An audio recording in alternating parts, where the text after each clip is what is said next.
Peritoneal pull through vaginoplasty के क्या कुछ कॉम्प्लिकेशंस आ सकते हैं, और अगर हाँ आ सकते हैं तो उनसे कैसे निपट सकते हैं?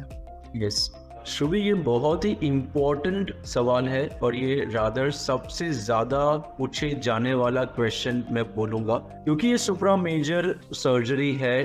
सारे इंडिविजुअल्स को ये जानना बहुत ज़रूरी है।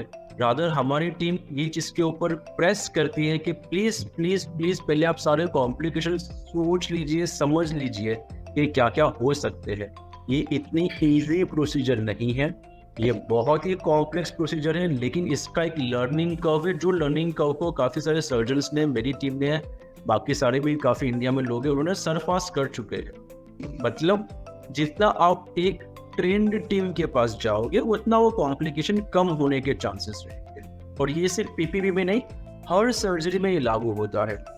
अगर मैं इसके कॉम्प्लिकेशन को डिवाइड करना चाहूँगा तो एक हो जाएगा एनेस्थेसिया रिलेटेड कॉम्प्लिकेशन, दूसरा हो जाएगा प्रोसीजर रिलेटेड कॉम्प्लिकेशन। चालू करते हैं एनेस्थेसिया। जो 12 घंटा 10 घंटा एनेस्थेसिया जाता है, उसका प्रॉब्लम आपके लंग के ऊपर कभी कभी आ सकता है। उसका प्रॉब्लम आपके जो लॉन्ग प्रोसीजर के दरमियान जहाँ जहाँ पे प्रेशर पॉइंट्स है उसके ऊपर आ सकता है। नर्व दब सकती है, पैर में झुंझुनाहट आ सकती है, डीवीटी डीप वेन थ्रोम्बोसिस जो बोलते हैं वो हो सकता है। तो ये सारी चीज़ों का ख्याल रखना है। अगर इसका प्रॉपर वर्कआउट पहले से किया जाता है तो प्रॉब्लम नहीं आता, लेकिन ये चीज़ों को माइंड में रख के हमें उनका वर्कआउट करना होता है। प्रोसीजर रिलेटेड कॉम्प्लिकेशन की अगर बात करें तो जब भी कोई भी वजाइना बनाते हैं उसके बाद डायलिट करना, उसको मेंटेन करना, उसका रेगुलरली डायलिटेशन कर करके डॉक्टर के फॉलो पे रहना बहुत ज़रूरी है। बहुत बहुत ज़रूरी है। अगर डायलिटेशन नहीं होता है बराबर से तो वजाइना पूरी पूरी कॉन्ट्रैक्ट हो सकती है। अगर वहाँ पे ब्लड सप्लाई अच्छे से नहीं मिल रहा है मेरे फ्लैप को, तो वो फ्लैप डाई आउट हो सकता है। वहाँ पे इन्फेक्शन लग सकता है, वो इन्फेक्शन यूरिनरी ट्रैक्ट इन्फेक्शन हो सकता है। पेनफुल और बर्निंग सेंसेशन वाला यूरिन आ सकता है।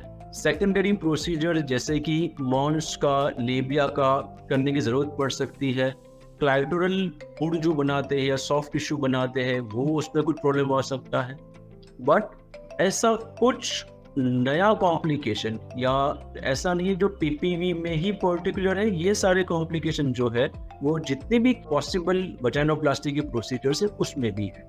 पेरिटोनियम को हार्नेस करने के टाइम पे जो पेशाब की थैली रहती है उसको इंजरी होने के चांसेस है। जो उसकी नली रहती है उसको इंजरी होने के चांसेस है, मतलब यूरेटर और यूरिनरी ब्लैडर। दूसरे जो इंटेस्टाइन के स्ट्रक्चर्स रहते हैं उनको भी डैमेज होने के चांसेस। फ्लैप पतला आ सकता है, फ्लैप में होल हो सकते हैं।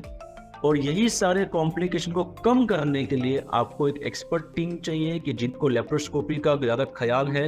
आपको एक ऐसी टीम आपको सिलेक्ट करनी है जिनको वो पेल्विक फ्लोर या डेप्थ में काम करने की आदत है और जो एक्सपर्ट है ये एरिया में करके। तो अगर आप ऐसी टीम सिलेक्ट करते हो तो ये सारे कॉम्प्लिकेशन का रेट बहुत कम हो जाता है, बहुत कम हो जाता है। बट हाँ, ये जानना बहुत ज़रूरी है, ये सारे कॉम्प्लिकेशन हो सकते हैं पीपीवी के दरमियान।